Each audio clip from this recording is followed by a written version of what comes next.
This is the X-Zone Broadcast Network, broadcasting worldwide on broadcast affiliates and satellite program providers, including CNN Broadcast Network, Sirius Satellite Network, Star Media, Good News Radio Network, Angel Broadcast Network, Wiki Broadcast Network, and WPBN TV. For more information on the X-Zone Broadcast Network, visit us at www.xzbn.net.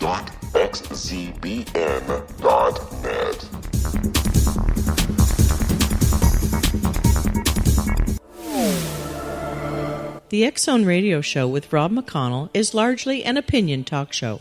All opinions, comments, or statements of fact expressed by Rob McConnell's guests are strictly their own and are not to be construed as those of the X-Zone Radio Show or endorsed in any manner by Rob McConnell, rel-mar McConnell Media Company, the X-Zone Broadcast Network, its affiliated networks, stations, employees, or advertisers.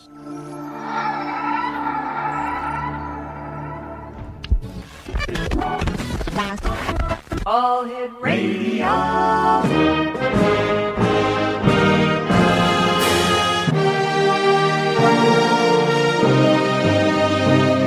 Welcome to the X-Zone, a place where fact is fiction and fiction is reality.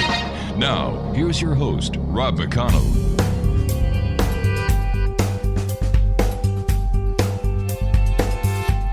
Welcome back, everyone. This is the X-Zone. I am Rob McConnell, and we're coming to you from our broadcast center and studios in Hamilton, Ontario, Canada. If you'd like to send an email, xzone at xzoneradiotv.com, on all social media sites, X-Zone Radio TV, and of course, if you'd like to find out the great programming that we have for you, 724, 365 on the X-Zone Broadcast Network, www.xzbn.com. Don't forget, you can listen to us on Talkstar Radio, Mutual Broadcast Network, Radio X in Belgium, across Europe and Asia on Euro Radio TV, and on iHeartRadio. Wow. My guest this hour is a gentleman we've had the pleasure of having on the show before. His name is Peter Haviland, and Peter is with LSSPI, which is one of Texas' oldest paranormal teams, having been formed in 1997 and gained a web presence starting in 1998. Their work has been documented in many books, magazines, local and national TV shows, and local, national, and internet radio interviews since 1997. Lone Star Spirits are available for classes, investigations, speaking engagements, as well as consultations for television projects. Lone Star Spirit uses high-tech equipment like thermal imaging cameras, surveillance equipment, motion-triggered cameras, triggered IR cameras, as well as many handheld apparatuses such as EMF, tri-field naturals, air iron counters, and on-site weather stations to detect the atmospheric changes during an event and the causes of experiences reported in homes and commercial properties. With a mixture of this technical data along with parapsychology principles and some mediumistic work, Lone Star will get to the cause of your problem. Their website, www.lsspi.org. And joining me now is Lone Star Spirit's lead investigator, Pete Haviland. And Pete, welcome back to the X-Zone. It's great to be here. It's great to speak with you again. So tell me, Pete, since you and I last talked, what have you guys been up to? Well, it seems like that I've been doing a lot of poltergeist activity. Really? That's pretty much all the cases I get now. Yeah.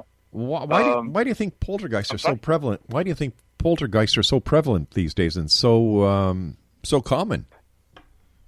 Well, I think a lot of it has to do with the way that we deal with our stress and our deep-seated trauma, I think the times that we're in, that I think that there's a lot of stress involved with folks, and I think they are manifesting a lot of the activity through the subconscious.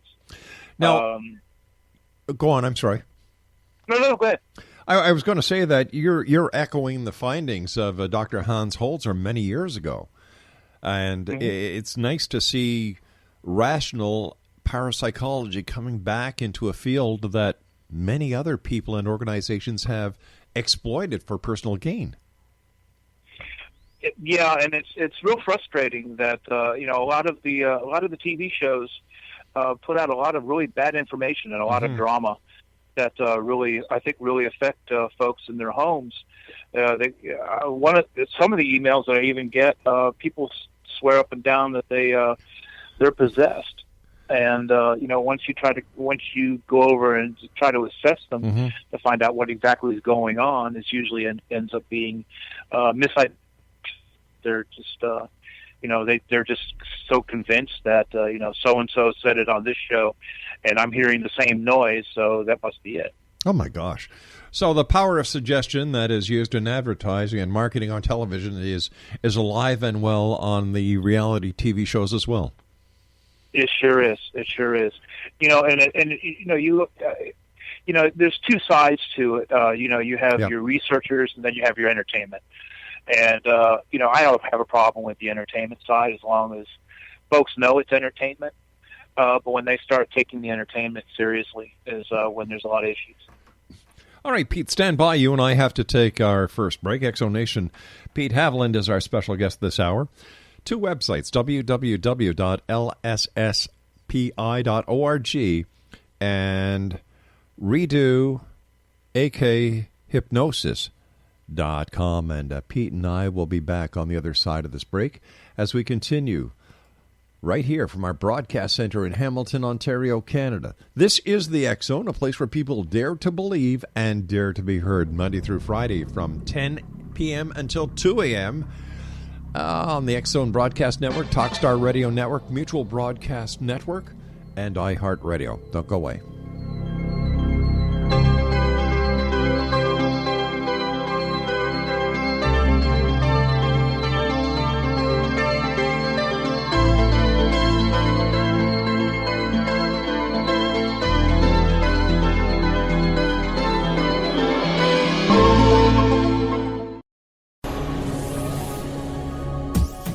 This is the X Zone Broadcast Network, broadcasting worldwide on broadcast affiliates and satellite program providers, including CNN Broadcast Network, Sirius Satellite Network, Star Media, Good News Radio Network, Angel Broadcast Network, Wiki Broadcast Network, and WPBN TV. For more information on the X Zone Broadcast Network, visit us at www.xzbn.net.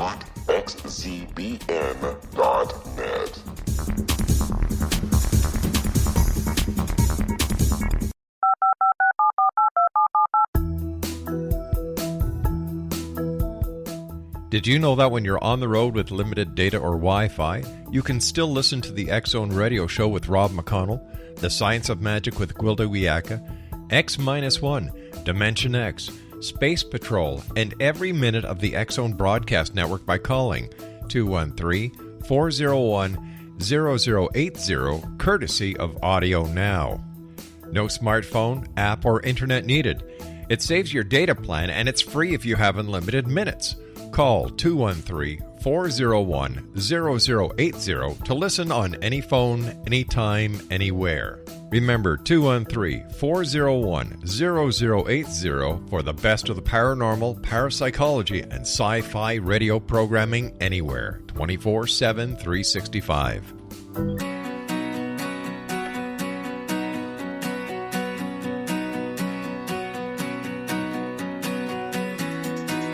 Exonation Pete Haviland is our special guest this hour. www.lsspi.org.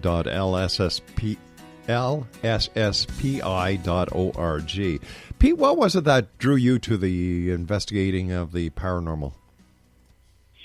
Well, I was 12 years old at my parents' house, and I was watching monster movies early in the morning, and the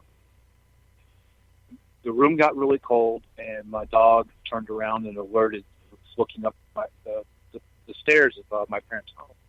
I turned around and looked, and I saw my grandfather walking downstairs, which was cool, but he had passed the year before. And when I saw him, it wasn't any noise. There wasn't any popping. There wasn't any dramatics. It was just like watching a film with no sound. And as he came down, he made a left, and he went into the closet. And I opened the closet, knowing that I wasn't going to see him there. Why I knew that, I don't know.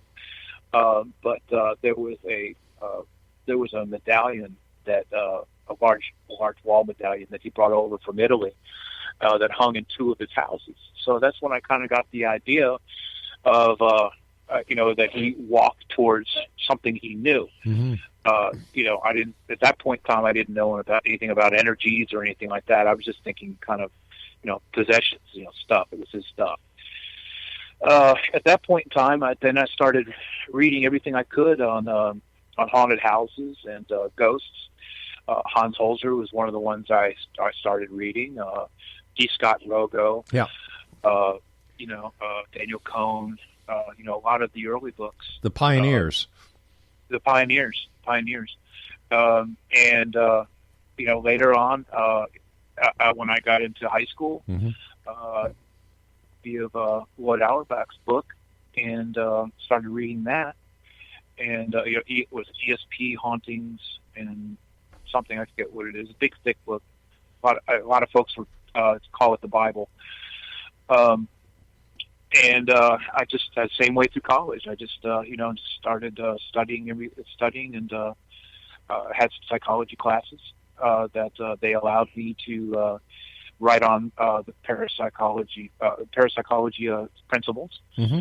and I got into Lone Star Spirits in '97. I helped form it with 4 other people, including my wife, on a Halloween, and just been doing it ever since. My first case I was 18 years old, and I heard of a house that a lady was hearing things moving around upstairs. I heard it from a friend. I went over and I introduced myself, and I told them I told them what I was interested in. I asked her if she would be open to me observing what's going on, and so I used to go over there 2-3 times a week to see what I could capture. And one of the times that I went over there, she had told me that she was getting ready to move, and when she said that, I heard some moving around of what sounded like boxes upstairs in her library. So I went upstairs to the library and turned the corner, and I got hit in the head with a book. Ouch. Yeah, it was the book was Gone with the Wind, believe it or not. We got kind of a laugh out of that because she had just said that she was getting ready to leave. And Yeah. It sounded like it looked like somebody had a sense of humor, and it was a big old first edition too, hardback, perfect hell. Unreal. I went through as everybody else does. Walking around in graves, do EVP and stuff Right. like that. But I wanted to get to work with police on cold cases, so I got into hypnotherapy, Mm-hmm. and I learned through hypnotherapy and Lloyd Auerbach, who's been a friend and a mentor to me for over 15 years. How we manifest our own things through our subconscious, through traumatic events, as we discussed. And I learned also of what hypnosis can do and what it can relieve people from, and traumatic events and things like that. So I put one and one together. And once I found the triggers on some of the folks that are having issues in their homes, then I would hypnotize them, remove the traumatic event, replace it with a positive reality, and started seeing hauntings stop. Wow. So I'm very big believer. We create a lot of, I would say, create about 80-90% of what we deal with.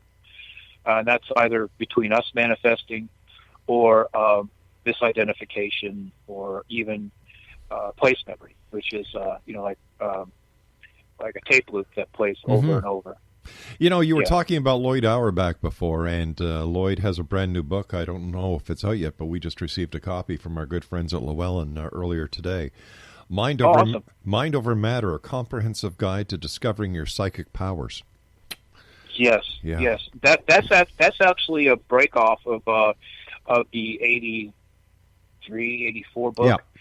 he broke it into like 2 or 3 different smaller books. But I'm really fascinated that using hypnosis, you're able to stop these hauntings. So, yes. Are we seeing proof that the mind is much stronger than we've actually thought in the past, and that it's able to manifest these hauntings to certain people? I firmly believe that. To give you an example, I had a lady that had just divorced her husband, and she was a strange one. He had cameras all over the house. Oh God! And he would log into the internet and see what she was doing any minute of the day, and call her and say, why did you do this? I saw you do this. I saw you go here, go there. And she ended up divorcing him. He was just, too control. I guess, yeah. And as anybody would. And so she moved into her own home, and she started getting really weirded out by being by herself. She was really hypersensitive, and she's just scared of every little thing in her home, and that made her think that the house was haunted. But it really wasn't. It was just her being hypersensitive and just misidentifying everything. And you got to figure. I mean, she was living in a fishbowl with her ex, so I could see how that would happen. So what I did is I released all of the feelings that she had of being scared of being in her house, basically.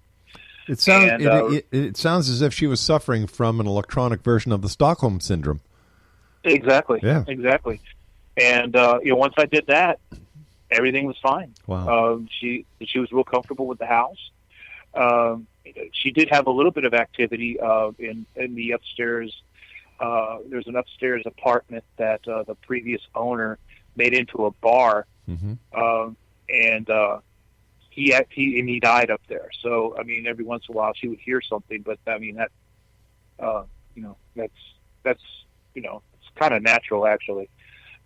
With us being able to leave imprints wherever we live, we all leave positive and negative energies wherever we go. That's part of the place memory of where we live. Well, how does hypnosis work for our listeners who may not have an idea of the physiology and the mental workings of hypnosis? What it is it's basically a guided meditation to get you to the point of somnambulism, which is between waking and sleep. And this is when you're suggestible. So this is where you place the suggestions. That how I treat my clients is that I go over what we're going to say, what we're going to work on before I put them under. So this way they're comfortable with the suggestions. There's no hidden agendas. There's and I'm sorry. No, I didn't say anything. Oh, okay. And then I place them into hypnosis at that point, and that's basically how it works. During your tenure with the investigations that you do with Lone Star Spirits, what has been your most significant investigation to date? I would probably say the lady that I just had mentioned to you. That was when I really kind of clicked with seeing that what our mind can do with hauntings, and that really made an impression on me. Now I have gone to places out in Galveston that was to houses that were 1900 storm survivors. That was the hurricane back in Galveston that wiped out half of Galveston. And I have witnessed ghosts of children and things like that. Which is upsetting. Anytime you deal with a child and something like that, it's just it is. Yeah. It's upsetting. It's to me, anyway. I would say that lady that I mentioned was probably one of the more significant ones. Now I've dealt with a lot of place memory, as I stated, that's when we leave or impress into the environment. repetitive motions or emotional states. This is also too when if there's a murder in the home or on land, the traumatic event usually places itself in the environment, and that's when folks see the same thing over and over again. That's when a lot of these 100-year-old hauntings. Right. It's usually place memory. Well, I guess I learned. I would imagine. I would imagine it's just like the what we used to call the ghost voices on analog tape when we used to put the analog tapes over the bulk erasers, so that we could use the tape over again, and not all the tape would be. Yeah, would still be have clarity. artifact on it. Right. So since that's the same. That's the same with videotape too. Mm-hmm, you keep using the same videotape, you have artifacts on there, and a lot of folks kind of see. They think that that they see something, but it's actually probably something that's already recorded on it. So when you do your investigations, do you use analog or digital equipment now? I use both. Really? Yeah. Well, and the reason being is that digital. Digital gives you right away what you want to see. Yes. All right, but with the way that things are today, it's a lot easier to fake digital stuff too. I mean, you That's just kind of take the word for the investigator. If you believe that they're a good investigator and that they're reputable, then you take the work as it is. But with analog stuff, it's a lot harder to fake it. I mean, it takes a lot more to fake it on the analog stuff. So I usually use both and see if I can capture things on both. All right, Pete, stand by, my friend. You and I have to take our break. Exonation Pete Haviland is our special guest. www.lsspi.org, and he is the lead investigator with Lone Star Spirits. Pete and I will be back on the other side of this break as we continue investigating the world of the paranormal and the science of parapsychology here in the X Zone from our broadcast center in Hamilton, Ontario, Canada. Don't go away.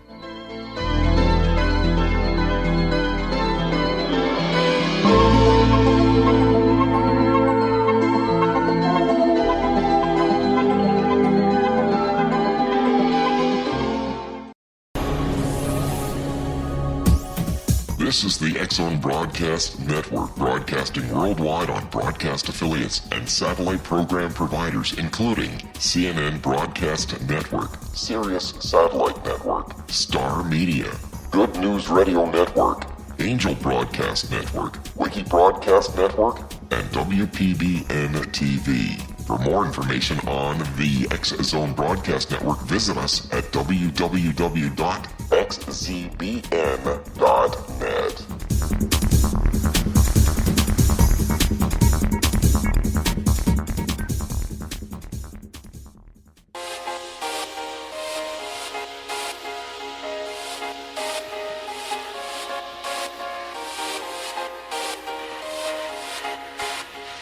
Pete Haviland is my special guest, X-Zone Nation. www.lsspi.org and www.redoakhypnosis.com. That's redoakhypnosis.com.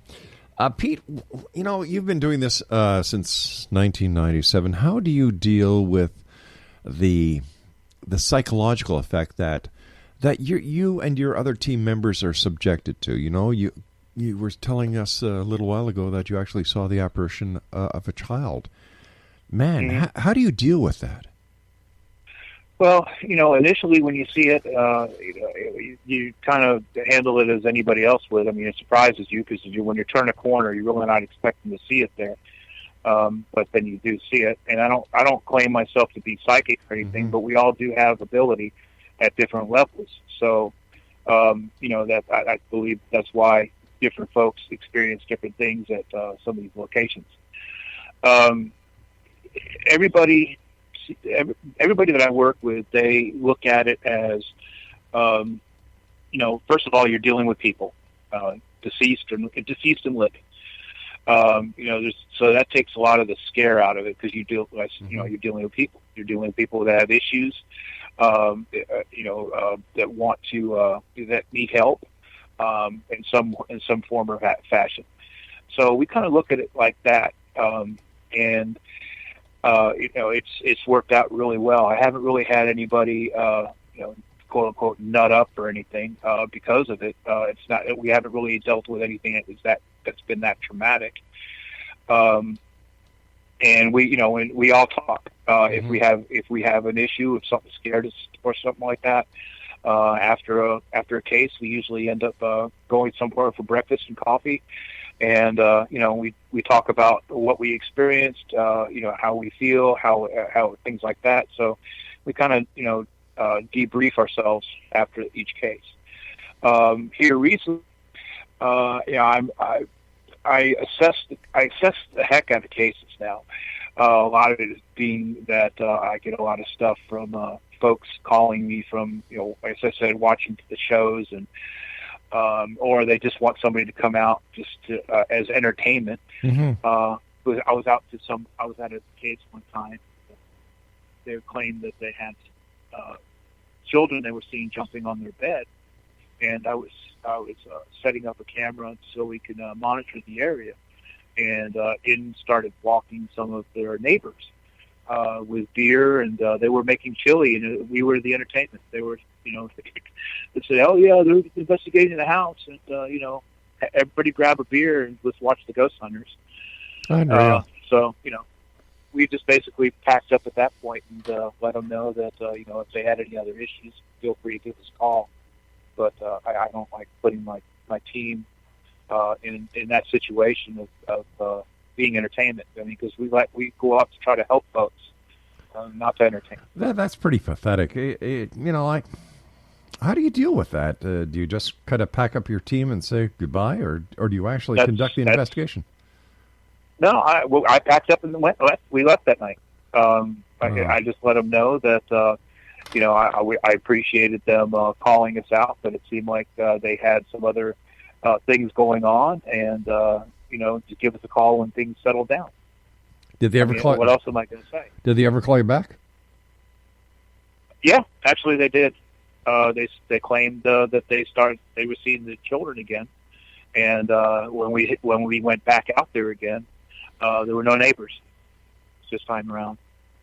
And what were we take things very seriously. What were the results of your investigation without the neighbors and the beer and the chili?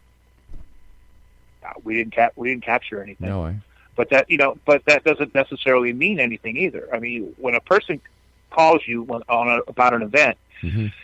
they're living in that house, right, or they're on that property, and they're there 24/7. So me coming out there, a couple of times in that week. I apologize about that. Hey, no problem. That doesn't necessarily mean that we're going to capture something. It's only we have to make more trips out there to try to either acclimate any of the energies there to us, or be there in the right place at the right time.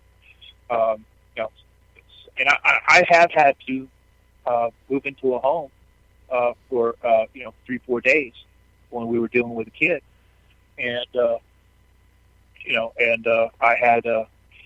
I didn't experience anything at that point either. But then again, they lived there 24/7. But how much of the investigation or the actual event is like you moved into this house for a number of days? Mm-hmm. What was it that you did in the preliminary workup of the case that led you to believe that this was actually a paranormal event and not something psychological? Well, when I sit down and I assess somebody, I first start with them. I ask them about any abilities that they have.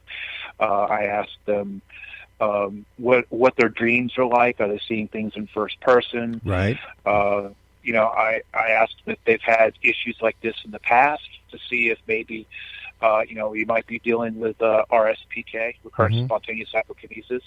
Because usually if you're dealing with that, it's usually it follows you from wherever you go because it's surrounded by you. Mm-hmm. So I asked them that. Then I asked them about the trends.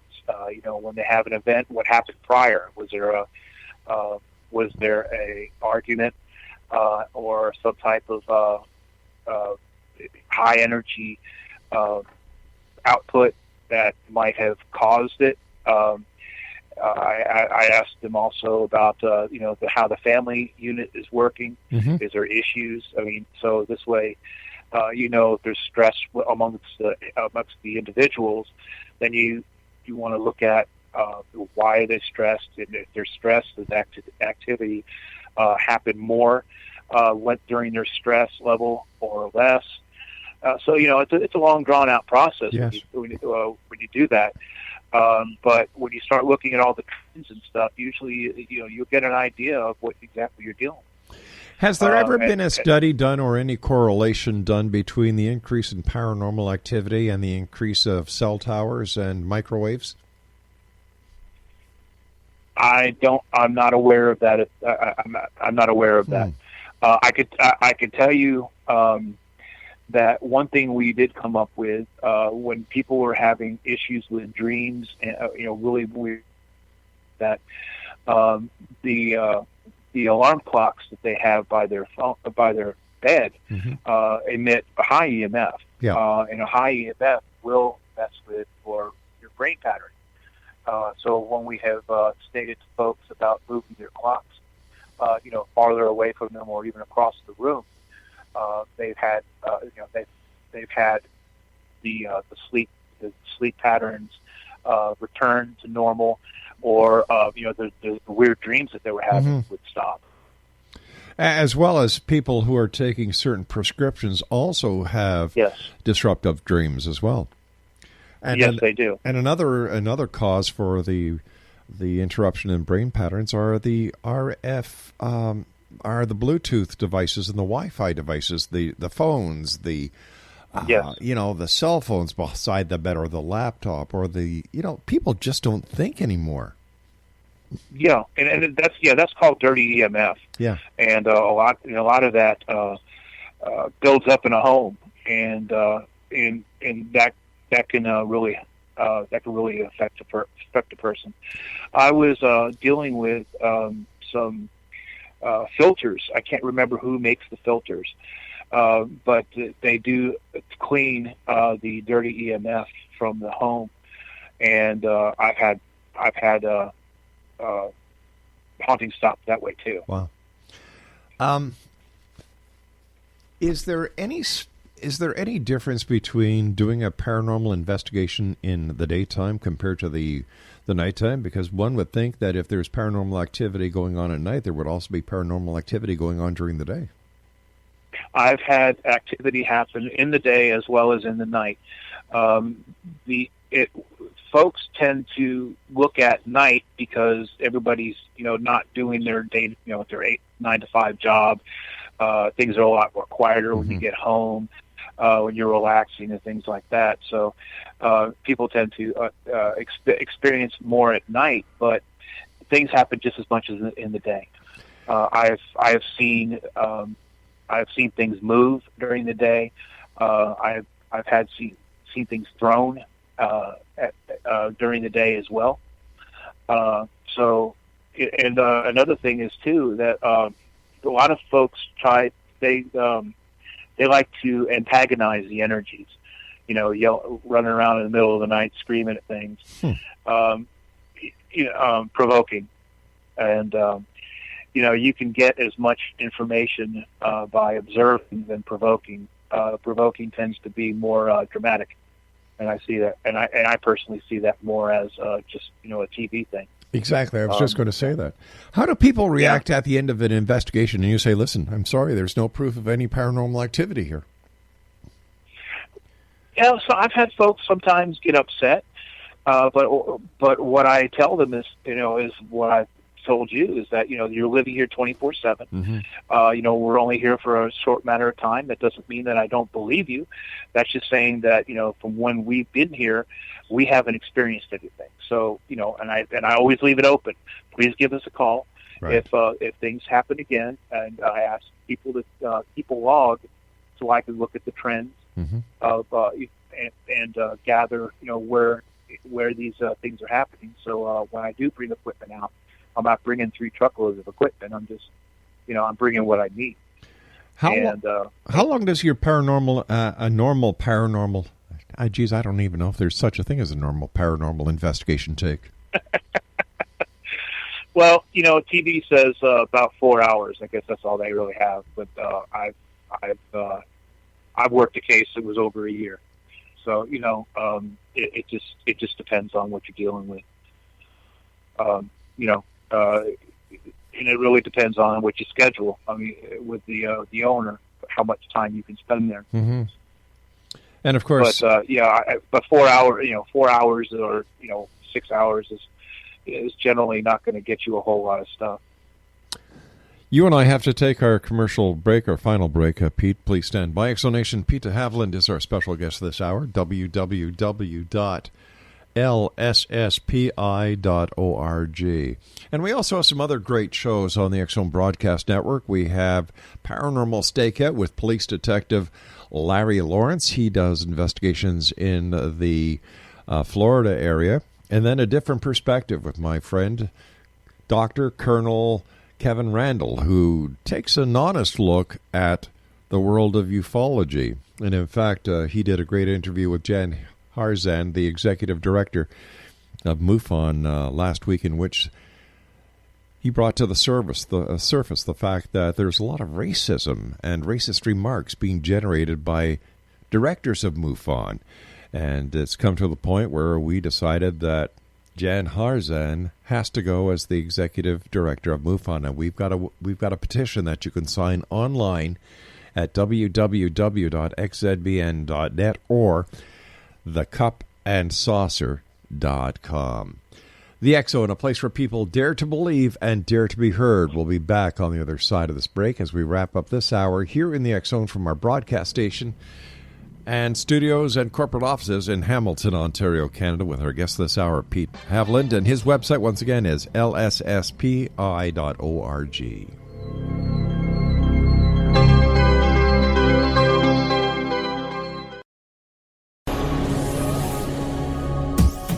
This is the X Zone Broadcast Network, broadcasting worldwide on broadcast affiliates and satellite program providers, including CNN Broadcast Network, Sirius Satellite Network, Star Media, Good News Radio Network, Angel Broadcast Network, Wiki Broadcast Network, and WPBN TV. For more information on the X Zone Broadcast Network, visit us at www.xzbn.net.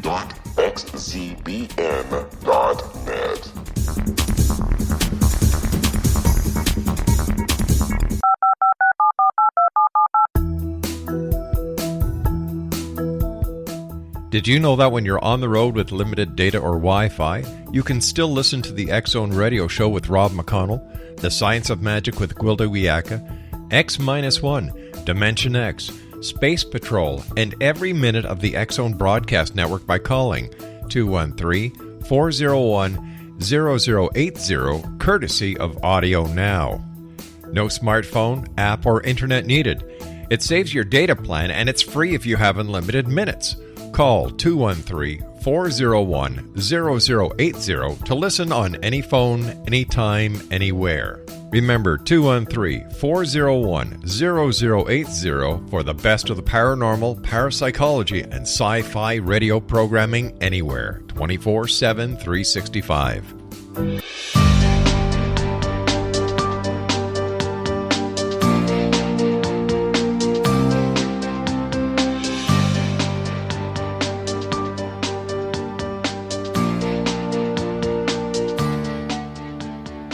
And welcome back, everyone. Pete Haviland is our guest this hour, www.lsspi.org.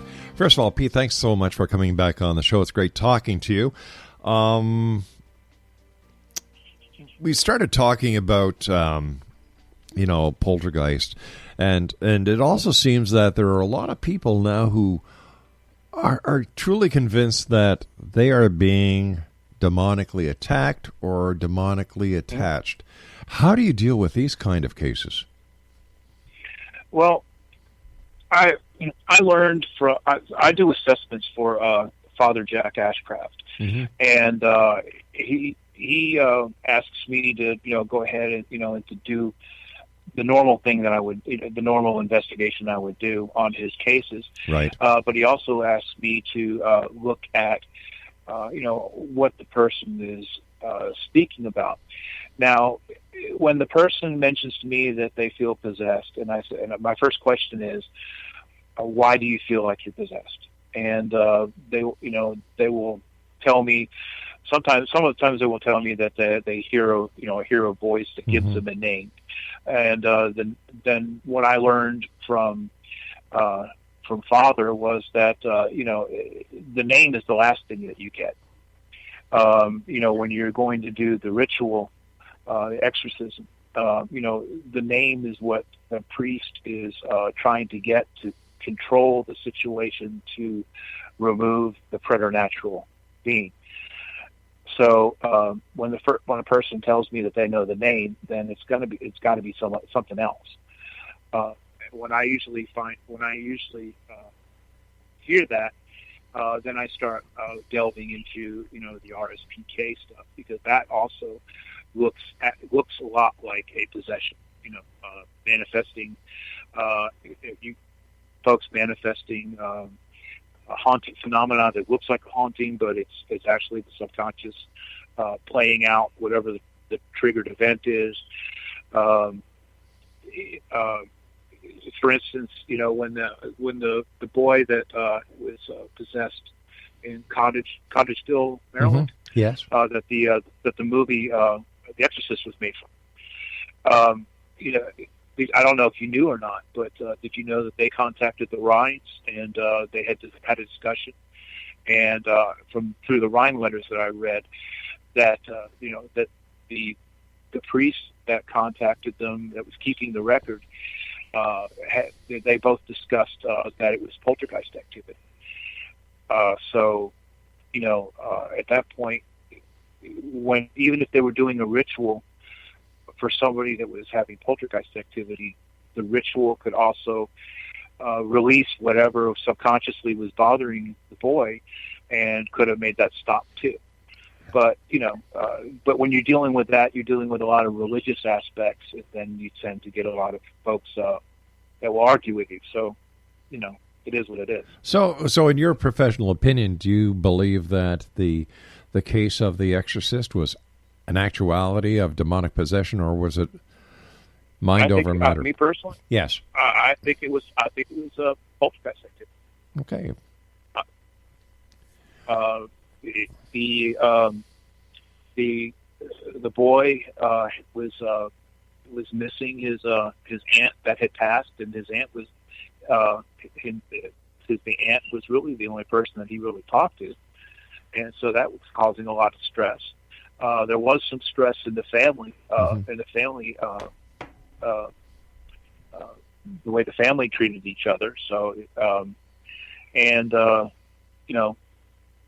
I think that he started speaking to or trying to speak to his aunt through a Ouija board, and I think that with his religious background and what folks think about a Ouija board, I think that also created a lot of stress on him, thinking of what that could be. So what is your take on the Ouija board? I think it is. I think it's what you make it, honestly. Yeah. If you want to believe that you're speaking to somebody, I mean, you can create that. The Conjuring of Philip, the Toronto Parapsychological Research Center, I think that's what they were called, with having created Philip by story and by look, and and having a group of people meet for about a year and discussing everything Philip, and keeping an open mind, they created phenomena. So with a group conscious effect like that, that leads me to believe, too, that when you have a group going into some place, if you're wanting to see something, you can see something if you want to see it. There's a lot of what they call ghost hotspots, and one of them is Waverly, the Waverly Hills. And what is your take on that? Why do ghosts, if they are there, why do they stay there? Well, I think a lot of it has to do with the traumatic events that people have dealt with, especially with a large place like that. You have a large amount of people that have placed energy into the place. Mm-hmm. And I think you're dealing with a lot of place memory there. A lot of bad things happened there. A lot of people did bad things to people there. So I think between the place memory and the legend of the place, if you hear stories about a place, then you start getting a preconceived notion of what you're going to deal with. So then you start getting, ultra sensitive when you walk in, and every noise is a ghost or whatever. Depending on how long you've been in the study and how seasoned you are. A newbie would go in there and they'll freak out because of what they heard and what they think they've seen on the internet, and they talk themselves into things. I'm not saying that things haven't happened there. I personally know some folks that used to run the tours there, and I've heard stories from them about things that have happened, and it doesn't surprise me. With the place memory there. But in order for things to happen, wouldn't that mean that trace memory is under independent control and conscious control? Be. So how do we explain that? Could be. So how do we explain that? I don't know. That's one of the things that a lot of folks. I don't have an answer to that. One of the great mysteries. Yes, it is, and I could say though that since we all have ability, who's to say that our ability isn't being shown something, or maybe we're creating it. I don't know. I mean, we really don't even know what conscious is. True. Much less what a haunting really consists of. I know that when you go in, you're looking at events. There's no ghost detectors. It's the stuff that you're using monitors the environment, so you're monitoring the event, monitoring around an event. You're not monitoring the event itself. It's temperature drops. It's EMF. It's thermal camera. That's all around the event. We don't even know what the event is. I was surprised to read in your bio that you use a weather station. Yes, I do that for drops of barometric pressure. I do that for drops of temperature, even wind or breezes. Wow. Because these are all things that people say that they experience. So a weather station just makes sense to use. Now, you're in Texas. There are so many people around the rest of the world who would not have the